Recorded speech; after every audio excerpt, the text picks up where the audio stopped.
Hello, আসসালামু আলাইকুম। Visa tutor থেকে মহিউদ্দিন। আরো একটি চমৎকার তথ্যবহুল ভিডিও নিয়ে হাজির হয়েছি। আজকে আমরা যে দেশের ভিসা, ব্যবসা, জব নিয়ে কথাবার্তা বলবো, সেটি হলো হংকং। তো হংকং কিন্তু আপনার দারুণ সব সুবিধা রয়েছে। বিশেষ করে তারা কিন্তু আপনার বাংলাদেশীদের জন্য আপনার ই-ভিসা দিয়ে থাকে। তো আপনি যদি হংকংয়ে যেতে চান, সহজে কিন্তু আপনি ই-ভিসা করতে পারেন। তো আপনার যদি ইন্টারেস্ট থাকে যে আপনি হংকংয়ে যাবেন ই-ভিসা নিয়ে, তাহলে আপনি পুরো ভিডিওটি দেখতে পারেন। তো আমরা কিন্তু টোটাল প্রসেসটি নিয়ে কথাবার্তা বলবো। আর কি, কি ডকুমেন্ট লাগে, যেগুলো থাকলে আপনি 100% হংকং এর ভিসা পেয়ে যাবেন। তো আর আপনি যদি ঘরে বসে হংকং এর এই ভিসাটা পেতে চান, তো অবশ্যই পুরো ভিডিও জুড়ে A to Z দেখবেন। তো চলুন শুরু করা যাক, আমরা আজকের টপিকগুলো কভার করি। তো হংকং ভিসার যে আপনারা দেখতে পাচ্ছেন স্ক্রিনে, হংকং ভিসা বাংলাদেশী পাসপোর্টের জন্য প্রয়োজনীয় ডকুমেন্টের তালিকা। তো গুরুত্বপূর্ণ তথ্য হলো, তো বাংলাদেশে আপনি যদি পাসপোর্টধারী হন, অবশ্যই আপনার হংকং ভিসা লাগবে। আর ট্রানজিট ভিসা করলেও আপনার অবশ্যই ভিসা করে যেতে হবে। তো আপনি যদি যেতে চান, এটা ই ভিসা দেয়। তো ট্রানজিট ভিসা আপনার নরমালি ই ভিসাই দেয়। তো আপনার জন্য দারুণ সুযোগ। তো প্রথমে আপনাদের ডকুমেন্টগুলো লিস্ট রয়েছে, সেগুলো আমি টোটাল আলোচনা করব। আর আমি কিন্তু বর্ণনা দিয়ে দেবো আপনারা কিভাবে এগুলো রেডি করবেন। তো পাসপোর্ট সংক্রান্ত আপনার যে বিষয়টা রয়েছে, সেটা হলো আপনার একটা বৈধ পাসপোর্ট থাকতে হবে, যেটা আপনার মিনিমাম 6 মাস মেয়াদ থাকতে হবে। পাসপোর্ট আপনার মিনিমাম আপনার 2টি পাতা ফাঁকা রাখতে হবে। তো আপনার যদি কোনো পাতা ফাঁকা না থাকে, তখন কিন্তু আপনার ভিসা পাবেন না। পাসপোর্টের ছবির পাতার ফটোকপি, এগুলো আপনি মানে স্ক্যান করে ডকুমেন্ট আকারে রেখে দিবেন। তারপর ছবি লাগবে আপনার সাম্প্রতিক কালের পাসপোর্টের ছবি। তো অবশ্যই 3 থেকে 6 মাসের পুরনো কোনো ছবি হলে হবে না। চেষ্টা করবেন যত আবেদনের আগে লেটেস্ট যে ছবিগুলো রয়েছে সেরকম কোনো ছবি দিতে। তো এখন আপনি ধরেন ভিসা আবেদন ফর্ম কিভাবে ফিল আপ করবেন।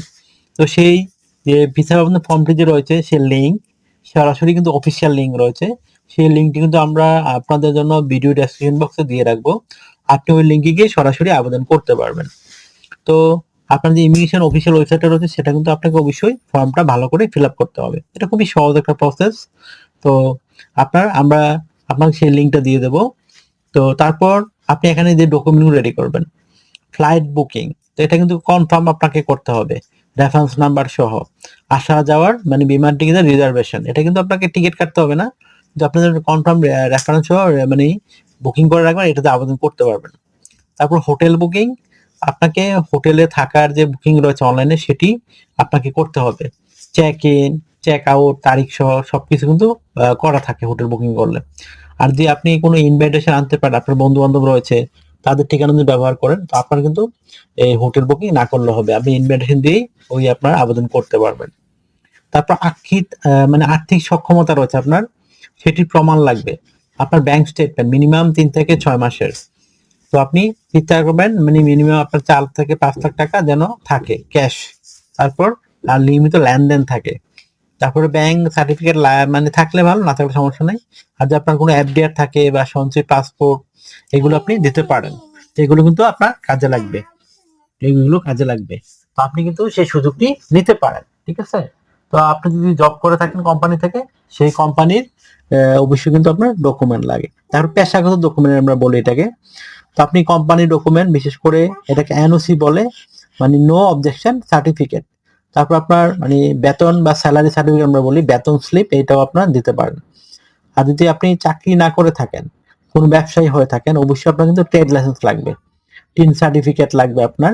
তারপর আপনার যদি থাকে, বিশেষ করে টিন সার্টিফিকেটের কোনো এগুলো আপনার লাগবে, যে রিটার্ন থাকে, ঠিক আছে, এগুলো আপনি সাথে করে রাখবেন। আর আপনি ছাত্রছাত্রী হয়ে থাকেন, তো আপনার অবশ্যই প্রতিষ্ঠান আইডি কার্ড লাগবে। আপনার যে প্রতিষ্ঠান থেকে ছুটি নিয়ে যান, সেই ছুটির কপি লাগবে। এগুলো আপনি রেডি করলে আবেদন করতে পারবেন। তারপর লাগবে ট্যুর আইটেনারি, যদি আপনি পর্যটন ভিসা যেতে চান। ধরেন আপনি এটা কাভার লেটার করবেন, তারপর ট্রাভেল আইটেনারি করবেন। কাভার লেটার থাকে নর্মালি আপনি কেন যাচ্ছেন, আপনার কতদিনের কতদিন থাকবেন, আপনার আর্থিক যে বিষয়গুলো, কত টাকা ডলার রয়েছে সাথে, আপনার কি কি ডকুমেন্ট লিস্ট রয়েছে, আমি একটু বললাম, টোটাল ডকুমেন্ট লিস্টটা আপনি সুন্দর করে দিয়ে দিবেন, ঠিক আছে। তারপরে স্পন্সর ডকুমেন্ট, যদি আপনাকে স্পন্সর করে থাকে, তো আপনার 100% ভিসা হবে। বিশেষ করে যদি স্পন্সর হংকং এর নাগরিক হয়ে থাকে, আপনার তার একটা আইডি কার্ড থাকবে, তো সেই আইডি কার্ডের নাম্বার এগুলো আপনি দিয়ে দিবেন। তখন কিন্তু আপনার 100% ভিসা হয়ে যাবে, রিজেক্টের কোনো চান্সই থাকবে না। আর যখন আপনি ট্রাভেল এজেন্ট লিখবেন, ধরুন আপনি 7 দিনের একটা প্যাকেজ নিলেন হংকং এর, তো 7 দিনে আপনি কোথায় কি করবেন, ঘুরবেন, কি খাবেন, মানে প্রতিটি তারিখ অনুযায়ী আপনাকে বর্ণনা করতে হবে। তো এটাকে আপনি বলে ট্রাভেল আইটিনারি। ঠিক আছে? আশা করি বিষয়টা বুঝতে পেরেছি। তো আপনার মানে স্পন্সরে কিন্তু আবেদন করা আবেদন ফর্ম থাকবে। তারপর আপনার কোম্পানি যে স্পন্সর করে থাকে আপনার কোম্পানির বিজনেস রেজিস্ট্রেশন সার্টিফিকেট এগুলোও থাকবে। আশা করি বিষয়গুলো ক্লিয়ার হচ্ছে আপনার কাছে। আর একটা বিষয় হলো এই আপনার ভিসা ফি কত হতে পারে। হংকং কিন্তু ভিসা ফি আগে দেওয়া লাগে না, তারপরও আপনি কিন্তু রেডি রাখতে হবে। মিনিমাম বাংলাদেশের টাকায় 14,000 থেকে বা 27,000, এটা আপনি ডলারের উপর নির্ভর করে।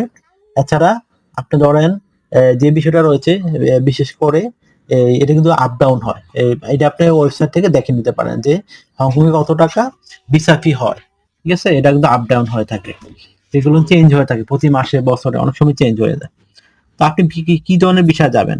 ধরেন এটা বাংলাদেশে মানে পাসপোর্ট নরমালি 30 দিনের প্রথম ভিসা দেয়, আবার অনেক সময় কমিয়েও দিয়ে থাকে। তো আপনি দীর্ঘমেয়াদী যদি ভিসা চান তখন আপনার চাইনিজ দূতাবাস সরাসরি আবেদন করতে হবে।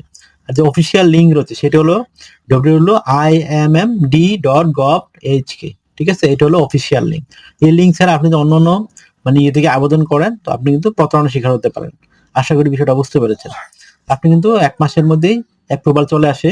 অ্যাপ্রুভালের মধ্যে আবার অনেক সময় 3 দিনও চলে আসে। অ্যাপ্রুভাল পেয়ে গেলে আপনি জাস্ট আপনার যে আবার প্রয়োজনীয় আইটেম গুলো চায় তখন আপনি আবার আবেদন করতে পারবেন। ঠিক আছে? তখন আপনার 100% ভিসা দিয়ে দিবে, আপনার মেইলে পাঠিয়ে দিবে। তো আশা করি। তো আপনাদের যদি এই ভিডিওটি ভালো লেগে থাকে অবশ্যই ভিডিওকে লাইক করে দিবেন। আর আমার চ্যানেলে নতুন হয়ে থাকলে চ্যানেলটিকে আপনি সাবস্ক্রাইব করে রাখবেন, কারণ আমরা কিন্তু রেগুলার আপডেটেড ভিডিওগুলো দিয়ে থাকি। আর একটা বিষয় হলো আপনারা অনেকে আমাকে কল দিয়ে থাকেন, আমি চাইলেও রিসিভ করতে পারি না, এত পরিমাণ কল আসে। তো আপনি আমার সাথে কাজ করতে চাইলে ইন্টারেস্ট হলে অবশ্যই আমাকে হোয়াটসঅ্যাপ এর মধ্যে মেসেজ দিবেন, তাহলে কিন্তু আমি 100% রিপ্লাই দিয়ে থাকি। আর একটা বিষয় হলো আপনারা মানে আমাকে সাপোর্ট করে যারা বেশি বেশি ভিডিওগুলো শেয়ার করে দিবেন। তো ভালো থাকবেন, take care, good bye, tata. সবাইকে মাহে রমজানের শুভেচ্ছা। ভালো থাকবেন আর অবশ্যই মানে ফ্যামিলির যত্ন নেবেন। তো আল্লাহ হাফেজ, আবার কথা হবে আগামী কোনো ভিডিওতে।